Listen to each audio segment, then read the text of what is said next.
Hi guys, hi everybody. How's it going? Happy Friday. It's a Friday, baby. Oh, yeah. Anyway, let's get to the serious stuff. This is Mama Sala Lerata yet again. And the last video we did the whole introduction of what the channel is all about and all that. And today we're getting into the real things. We're getting into the actual day when I needed to go to the hospital and deliver. So yeah, it might get traumatizing, but yeah, I mean the more we know, the more knowledge we have about these things, the better for everyone. So it was on the 16th of March 2014. I remember vividly. I even remember how I felt that day. So what happened was I woke up in the morning around 4ish and I wasn't feeling well. And remember now, the plan was that the following day, it was on a Sunday. So the plan was that the next day, on a Monday, we're gonna go to the gynecologist and then to the doctor, which I've been going to, and then he was gonna book me into the hospital because now it was 2 weeks post term. But I've been told not to panic because such things happen. Other people, they go into a month post term, but it was just 2 weeks. And it was like, on Monday, please come. I'll write a referral letter for you and then you can go to the hospital. But unfortunately, or fortunately rather, I'm not sure whether fortunately or unfortunately, on Sunday, I started feeling some type of way and I felt that I think now it's time. It was around 4ish.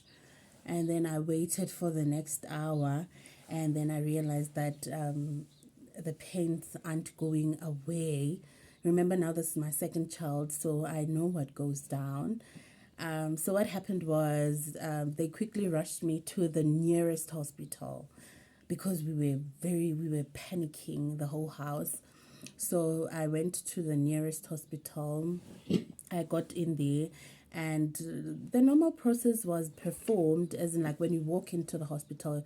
Obviously they took me to casualty, and then from casualty they told us to go to the into the ward. And when we got in there, I remember I was on a wheelchair, and when we walked in, the sister was like, you know what, you shouldn't be seated, you should actually walk around. And I was like, oh, okay. And she was like, go to the bathroom, and she wanted the urine. That's the normal process, I'm assuming. And as I was in so much pain. I went to the bathroom. You know what? I was like, you know what, girl, you're doing this. I went to the bathroom. I got the urine. I went back to the desk, and then they showed me a bed which I needed to be at, and then they did the normal, the whole checking, the heartbeat and stuff, and blood pressure and everything else. So it was obvious then that they learned that the baby was too big. But still, I was told to just wait there. And they kept on coming to church.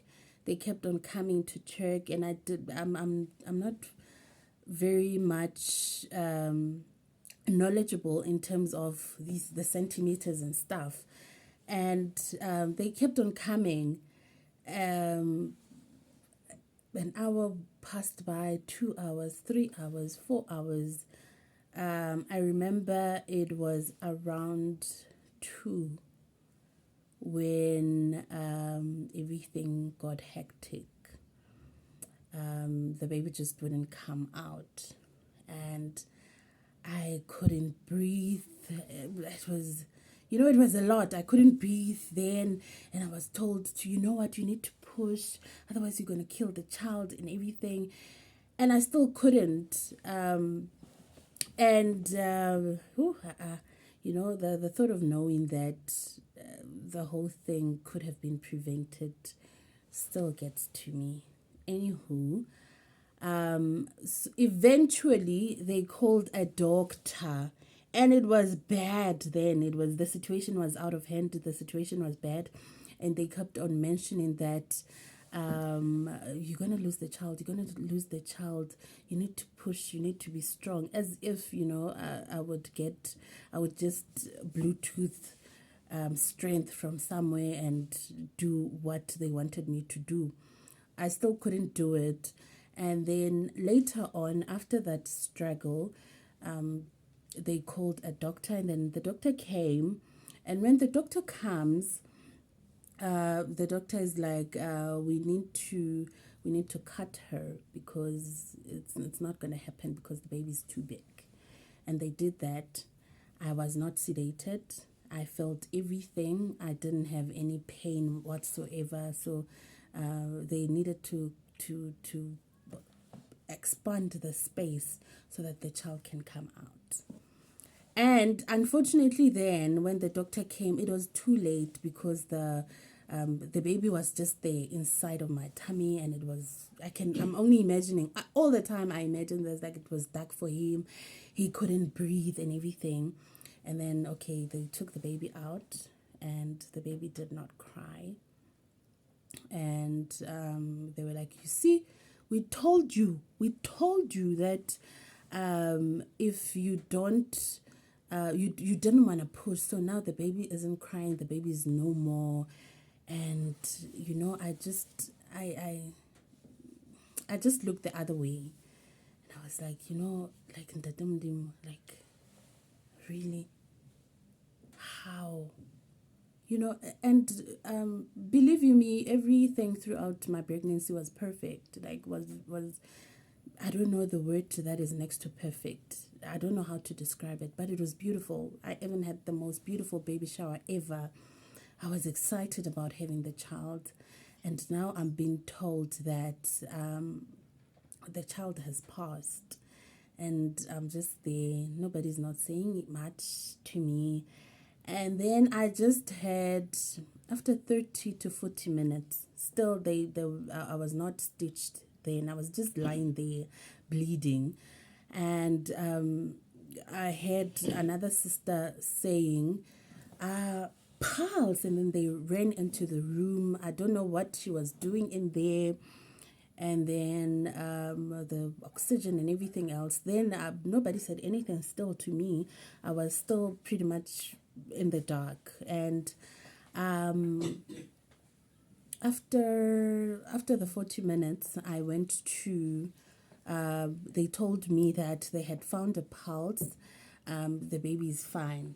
He's not fine, he's in oxygen, but there is a huge damage because I wasn't pushing as I was supposed to and whatever.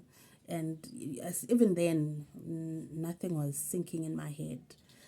So after an hour, they told me I can go, like, Mommy, you can go see your child.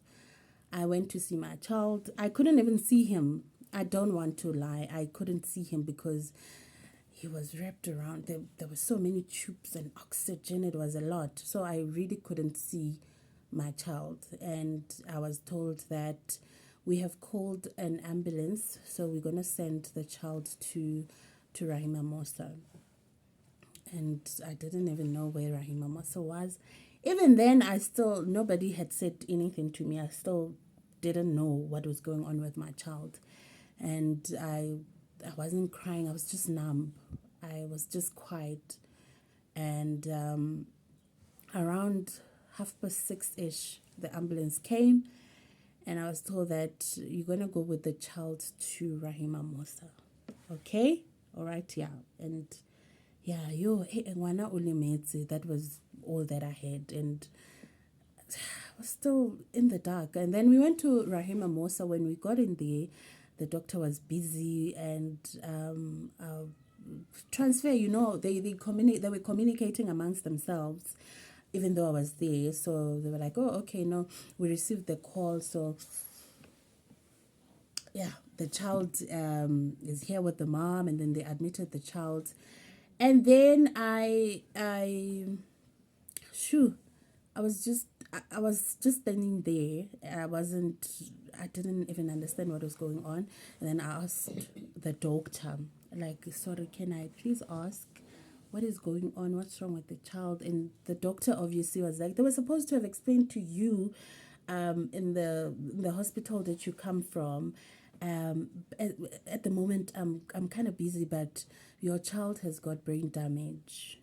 And she said your child has got cerebral palsy.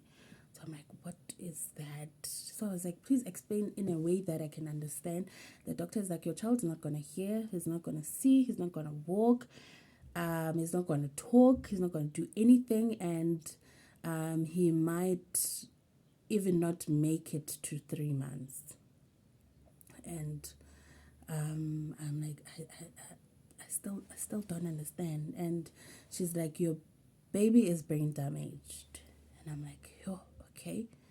And then obviously I needed to, I thought that I was also going to be admitted, but they were like, you know what, we haven't got any bed for you, we didn't book any bed for you, you need to go back home, and then tomorrow during visiting hours you can come see your child. So the devastating part was the fact that I had a whole bag full of clothes. I was, everything was ready, everything was prepared.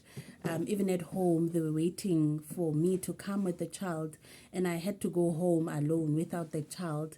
And the only time that I will be able to see my child is during visiting hours. That was the most hurtful thing ever.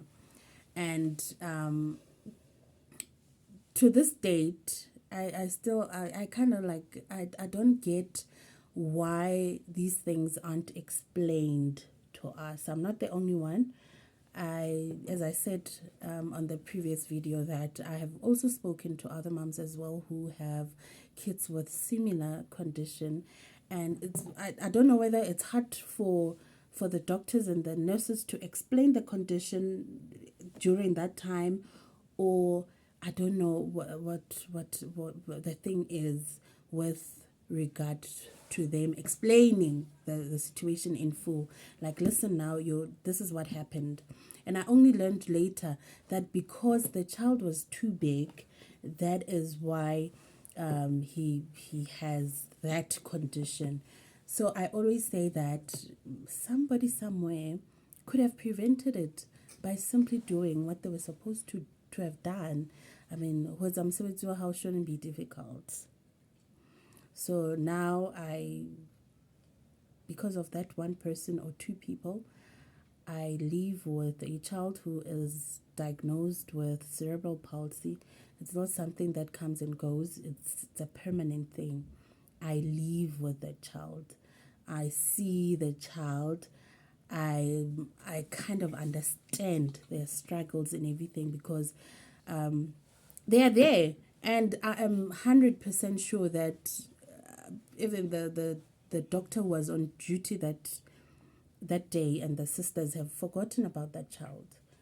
They have forgotten about the damage that they have caused me, and I'm still here with the child. So yeah, look out for the next video, and please do like, comment, subscribe, and share. Would love to hear your views and your thoughts. If you have been through the similar thing, please do interact with me. Let's keep the conversation going. Love you.